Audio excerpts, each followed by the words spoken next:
Good evening and thanks for joining us tonight. We begin with our big story. Day 4 of classes canceled at Arizona schools as teachers continue their walkout.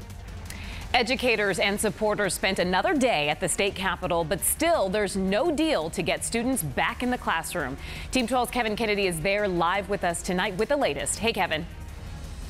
Hey guys, I'll tell you, legislative committee members right now are inside the Capitol discussing the plan the governor laid out on Friday. Now, we were told about 100 or so educators and Red for Ed supporters are also inside. They have signed up and they hope to be heard.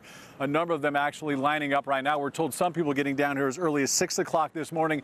And while it doesn't look like it right now, thousands were actually down here at the Capitol earlier today. A wave of red washing over the Arizona Capitol. Teachers and Red for Ed supporters wanting their voices heard. We need sustainable funding sources. We need a 20% raise for teachers that is secured and guaranteed. We need support staff with competitive wages. In their eyes, the governor's plan falls short. So again, they walk out of school and turn the Capitol into a classroom, hoping to educate the masses and our elected officials. They feel our presence. They know that we are after them and on them to make sure that we are securing sustainable funds for our students. As legislators convene to discuss a solution, thousands and thousands of teachers rally outside, chanting, singing, and showcasing their frustration. Letter grades handed out to our elected officials. There is a trust issue.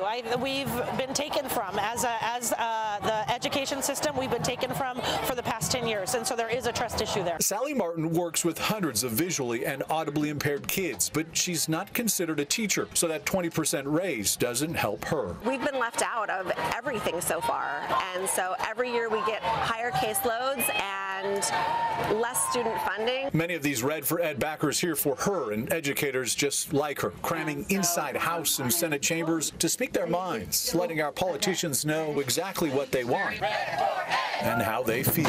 We're not gonna take it anymore. Now, it's unclear exactly how long these committees will plan on meeting tonight or if they will even vote on this plan.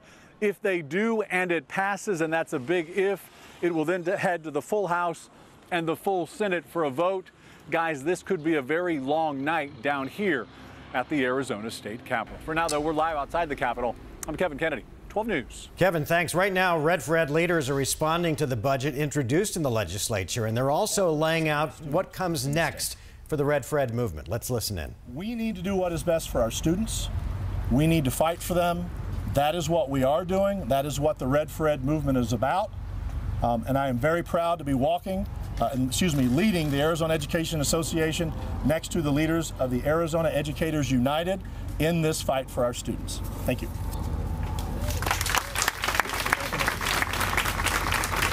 Next, I'd like to introduce Arizona Educators United organizer and Littleton Elementary music teacher, Noah Carvelis.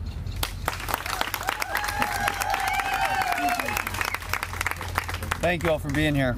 Before this movement, we could not even get our legislators and our governor to agree to extend Proposition 301.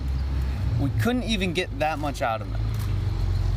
A month ago, the governor was ignoring our voices, and he was committed to a $65 million investment in teacher pay, about a 2% pay increase. Now we've extended 301, and we are looking at a $306 million investment in education. And that is due to every single person who's standing behind us in red right now, and every single person behind the cameras in red. We are bringing this right now, along with the 100,000 people who have come here day after day to stand up and say enough is enough and it's time for a change in Arizona. That's what has moved the needle on this. But this budget does not do enough. It does not do enough for our kids. It doesn't do enough for our colleagues. So we are staying dedicated to fighting for our kids and fighting for the future of Arizona schools. We've done a lot, but this budget does not go far enough for us right now, and we are staying committed to fighting for our students, and that's what we will continue to do as educators, because that is the most important thing to us, and it's the most important thing to our state. The future of our state depends on that fight.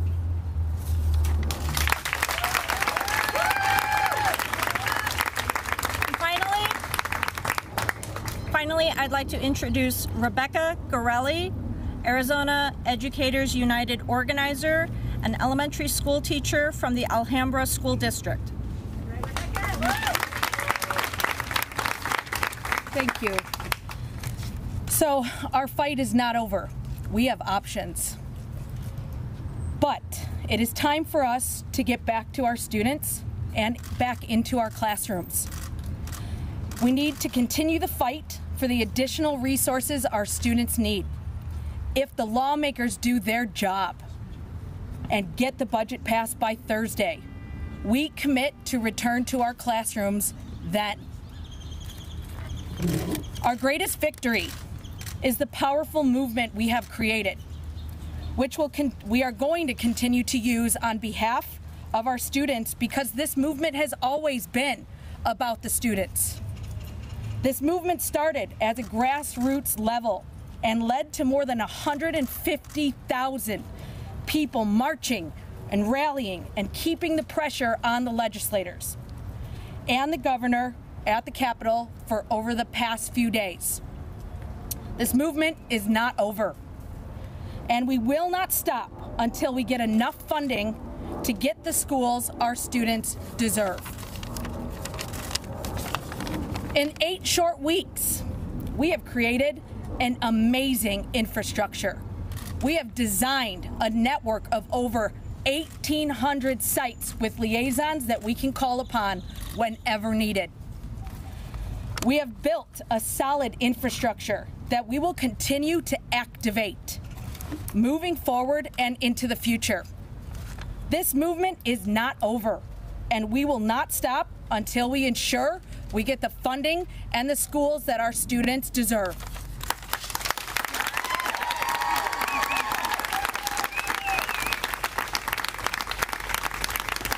And now we will take a few questions, Howie. Noah, come on down.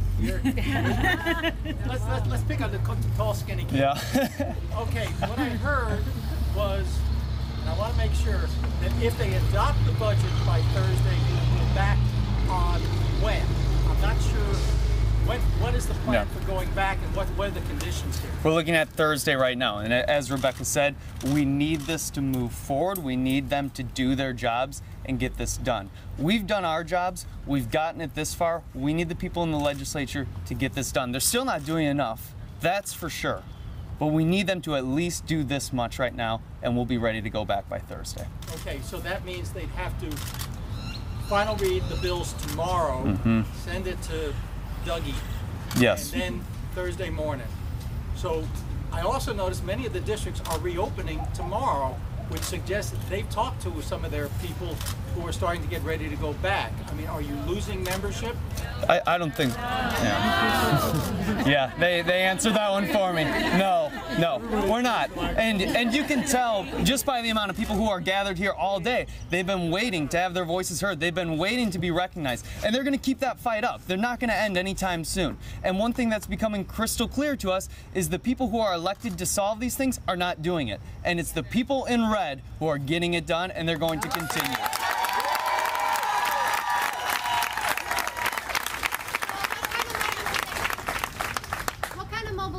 Happens after the teachers go back to school? You talked about all this momentum you've created. What are the things that people will do so you can continue to get your demands met? We have plenty of options that we've looked at and that we've put on the ground in the last couple weeks here. Well, it sounds like Thursday could be a big day for parents and students. The teachers say if the legislature gets the bill to the governor And if the governor signs it on presumably Thursday morning, then they will be set to go back to class on Thursday. Right, and it sounds like they're willing to accept that because Noah Carvelis, one of the organizers, said earlier that he didn't think the proposal went enough. He said that it didn't do enough, and then the following speaker came up and said, well, if they sign it, we'll accept it, we'll go back to class on Thursday, and then he did reiterate it, but it sounds like maybe they're willing to accept that for now.